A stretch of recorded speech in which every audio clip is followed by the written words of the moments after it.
आज की ये कहानी जो मैं आपको सुनाने जा रहा हूँ, ये कहानी बहुत ही ज्ञानवर्धक कहानी है। जो लोग इस कहानी को पूरे मन से और दिल से सुनते हैं, उसके घर में कभी भी कोई क्लेश उत्पन्न नहीं होगा।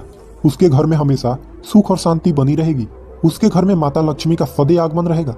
ये तो आपने सुना ही होगा कि जिसके घर में रोज झगड़े होते हैं, रोज क्लेश होते हैं, उस घर में कभी भी बरकत नहीं होती, उस घर में कभी माता लक्ष्मी का आगमन नहीं होता। और जिसके घर में सुख शांति होती है, उसके घर में सुख समृद्धि की आगमन होती है और माता लक्ष्मी का निवास उसके घर पे सदा बना रहता है।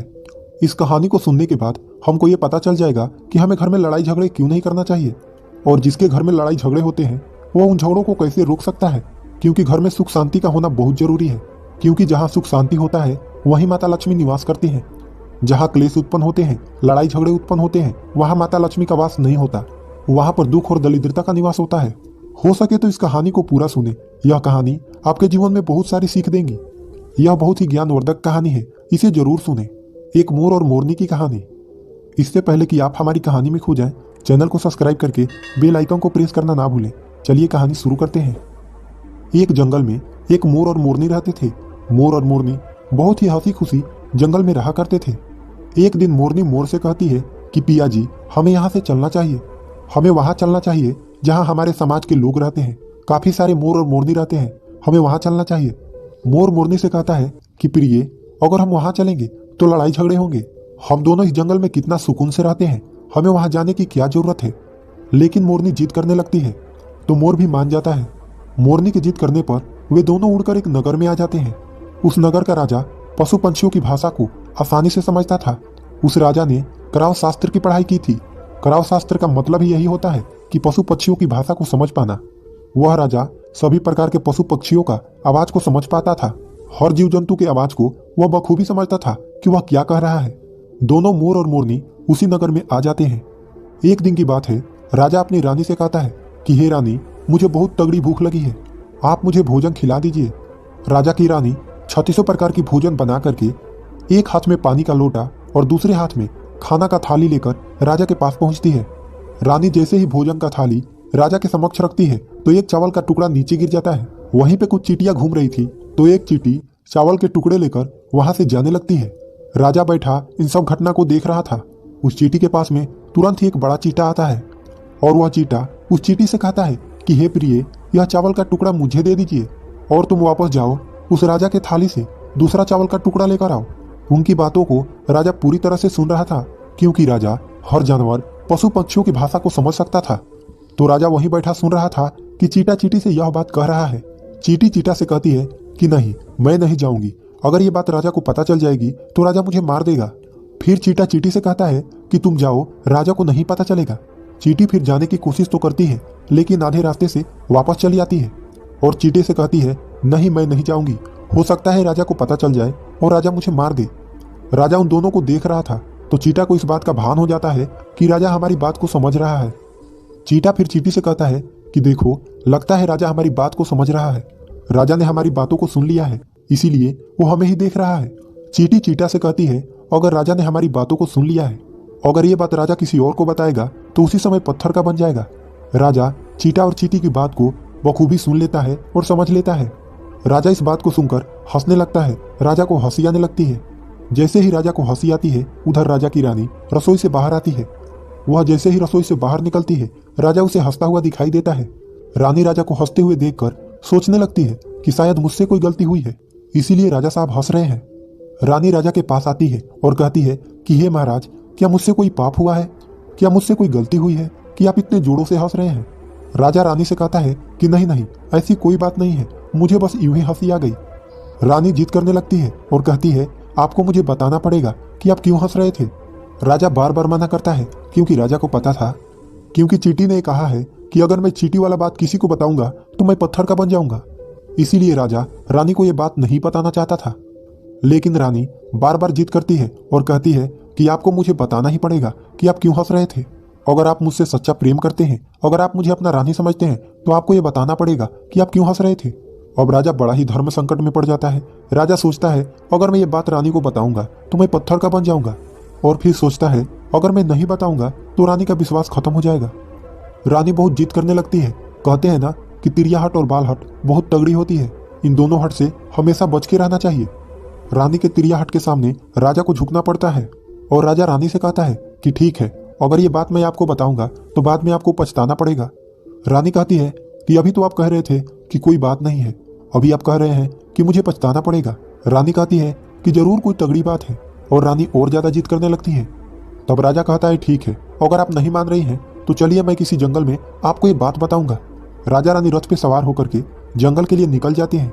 जैसे ही वो घंघोर जंगल में पहुंच जाते हैं तब राजा सारी बात रानी को सुनाने लगता है। जैसे ही राजा थोड़ी थोड़ी बात रानी को सुनाते गया वैसे वैसे वो धीरे धीरे पत्थर का बनता गया। जैसे राजा आधी बात रानी को सुनाई वो आधा पत्थर का हो गया। राजा फिर रानी से कहता है, हे रानी, मैं धीरे धीरे पत्थर का बनता जा रहा हूँ, तुम बाद में बहुत पछताओगी। रानी कहती है कि हे राजा साहब, हे महाराज, थोड़ी सी बात बची है, आप उसे भी सुना दीजिए। राजा पूरी बात बता देता है और राजा पूरा पत्थर का बन जाता है। रानी की इस जिद के कारण राजा पूरा पत्थर का बन जाता है। रानी पूरा रोने लगती है। रानी उस पत्थर को हिलाने की कोशिश करती है लेकिन भारी भरकम पत्थर कैसे हिला पाती, क्योंकि राजा बहुत ही भारी था। राजा पत्थर का बन जाता है और उधर रानी सर पटक कर रोती है, छाती पीटती है, बिलाप करती है, हर किसी जीव जंतु से सहायता के लिए गुहार करती है। इन सब कहानी को मोर और मोरनी बखूबी देख रहे थे, अपनी आंखों से देख रहे थे। रानी के बिलाप को देखकर मोर और मोरनी को दया आ जाता है। मोर मोरनी से कहता है कि प्रिय, ये होता है तिरियाहट। आपकी इसी तिरियाहट की वजह से हम उस जंगल में कितना खुशी खुशी रह रहे थे, वहां से हम यहाँ चले आए। मोरनी मोर से कहती है कि प्रिय, ये रानी बहुत दुखी हो रही है, हमें इसकी सहायता जरूर करनी चाहिए। ये इतना बिलाप कर रही है, इसकी ज्यादा तो सहायता हम नहीं कर सकते, लेकिन कम से कम इसको धीरज तो दे ही सकते हैं, यानी इसको विश्वास तो हम दिला ही सकते हैं।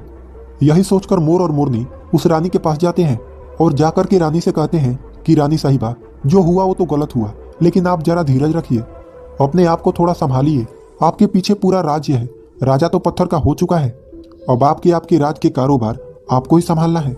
रानी मोर मोरनी की बात सुनने के बाद कहती है कि भाई मोर मोरनी, मैं अपने आप को कैसे संभालूं, क्योंकि अब तो मेरा संसार ही उजड़ गया है, क्योंकि मेरा पति परमेश्वर पत्थर का बन चुका है। अब मैं क्या करूं।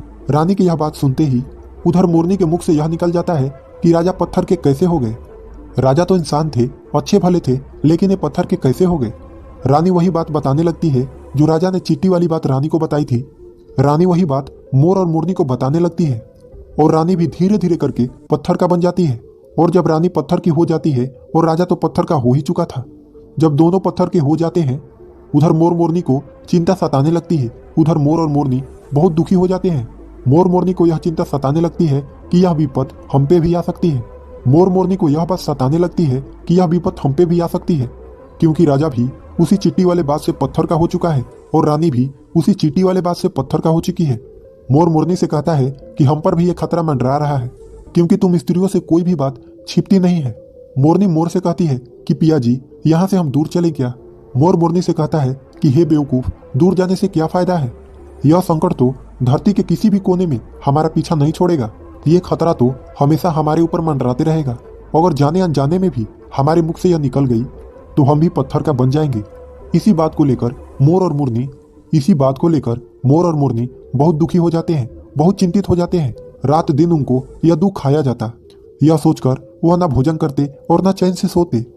बस रात दिन उनको यही दुख सताती, यही टेंशन रहता कि कहीं यह बात हमारे मुख से निकल ना जाए। यदि हमारे मुख से यह बात भूल कर भी निकल गई तो हम दोनों पति पत्नी पत्थर का बन जाएंगे।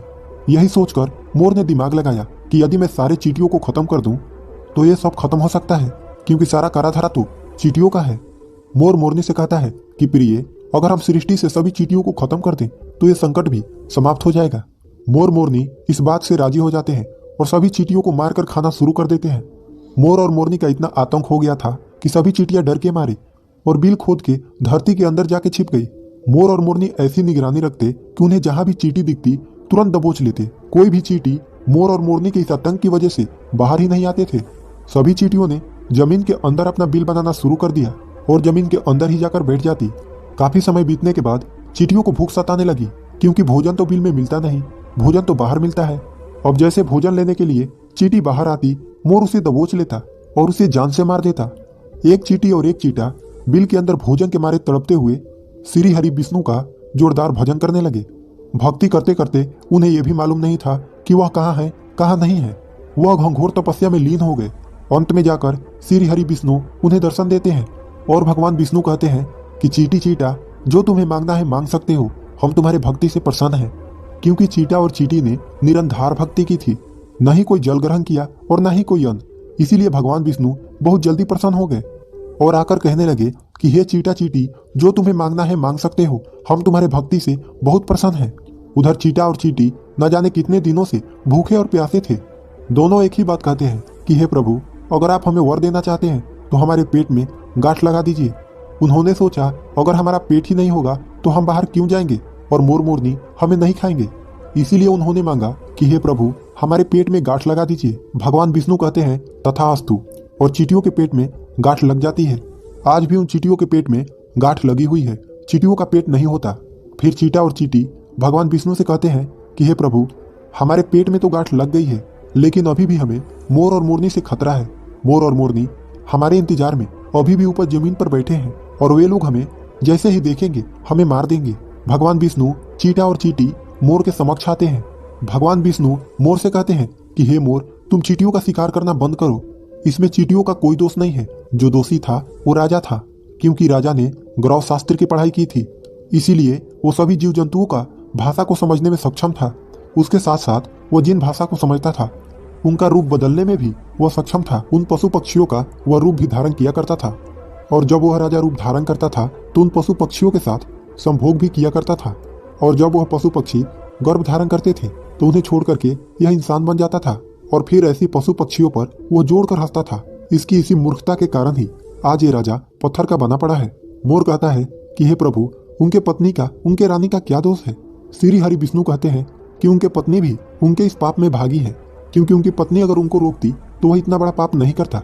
इसीलिए उनकी रानी भी इस पाप के भागीदारी है, इसीलिए आज वो भी पत्थर का बन चुकी है। श्री हरि के समझाने के बाद, श्री हरि के कहने के बाद मोर उनसे कहता है कि हे प्रभु, अगर इस बात को हम किसी और से कहें जो कि रानी ने मुझे सुनाई है, तो क्या हम पत्थर का बन जाएंगे। श्री हरि विष्णु कहते हैं कि तुम्हारा यह शराप समाप्त हो चुका है, तुम्हें किसी से कहने पर कोई फर्क नहीं पड़ेगा। आप किसी से भी कह सकते हैं, तुम्हारे ऊपर से एक खतरा टल चुका है। मोर और मोरनी बड़ी प्रसन्न हो जाते हैं, उनका खुशी का कोई ठिकाना नहीं था। श्री हरि विष्णु अंतर्ध्यान हो जाते हैं, वह चले जाते हैं, और इधर मोर मोरनी का खुशी का कोई ठिकाना नहीं था। अगर किसी जानवर को, किसी पशु को खुशी होती है तो वह झूमने लगता है, नाचने लगता है। यही बात मोर के साथ हुआ। मोर को जब ये पता चला कि उनके ऊपर से खतरा टल चुका है तो वह खुशी में नाचने लगा, जोरदार नाचने लगा। उसकी खुशी का कोई ठिकाना नहीं था, वह खुशी के मारे पागल हो रहा था। फिर जैसे ही मोर खुशी के मारे अपने पैरों के नीचे देखता है कि फटे बदसूरत पैर मोर के बने हुए थे, मोर अपने पैरों को देखकर रोने लगता है। मोर सोचने लगता है कि पहले मेरे पैर इतने सुंदर थे, लेकिन आज इतने फटे और गंदे कैसे हैं। मेरा पूरा बदन सुंदर है, लेकिन मेरा पैर इतना फटे और बदसूरत कैसे हैं। मोर के पैरों का फटने का कारण चींटी खाना था, क्योंकि उसने बहुत सारे चींटी मार मार कर खाई थी, और मोरनी ने भी खाई थी, इसीलिए उनका पैर फट गए। आज भी कोई इंसान अगर चींटी खाता है तो उसके शरीर में छोटे छोटे दाने बन जाते हैं। यदि आप ज्यादा मात्रा में चींटी खाओगे तो आपका बदन भी फटने लगेगा। सांप केचुली क्यों छोड़ता है? क्योंकि सांप चींटी खाता है, और इसीलिए उसका शरीर फटकर उतर जाता है, अलग हो जाते हैं। इसी तरह मोर के पैर भी फट गए थे, वह बदसूरत हो गए थे। इसीलिए मोर अपने पैरों को देखकर जोर जोर से रोने लगा। मोरनी मोर को धीरज रखवाती है और कहती है, जो हुआ वो तो हो गया, रोने से क्या होगा। मोर नाचता और जोर जोर से रोता, इसीलिए उसके आंखों से आंसू के धारा बह रहे थे। मोरनी मोर को धीरज रखवाती और उसके आंसुओं को नीचे गिरने से रोकती, लेकिन रोक नहीं पाती। मोरनी के हाथ तो है नहीं, लेकिन अपनी चोंच से एक एक आंसुओं को उठाती और अपने मुख में रखने की कोशिश करती, लेकिन कितना अपने मुख में रखती, सीधे मोरनी के पेट में चले जाते। इस तरीके से हर बार मोरनी मोर के आंसुओं को रोकती और मोर नाचता और खूब जोर जोर से रोता। मोर के आंसुओं को देखकर और मोरनी के प्यार को देखकर भगवान श्री हरि फिर से दर्शन देते हैं। मोर मोरनी को आशीर्वाद देते हैं और कहते हैं कि तुम्हारा प्रेम ऐसे ही सदैव बने रहे।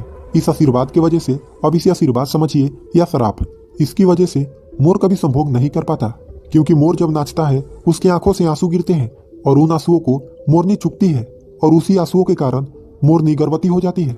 भगवान श्री हरि मोर और मोरनी को आशीर्वाद देते हैं और कहते हैं कि तुम्हारी भक्ति धन्य है और तुम धन्य हो। एक समय ऐसा भी आएगा कि तुम्हारे पंख को हम मुकुट बनाकर धारण करेंगे।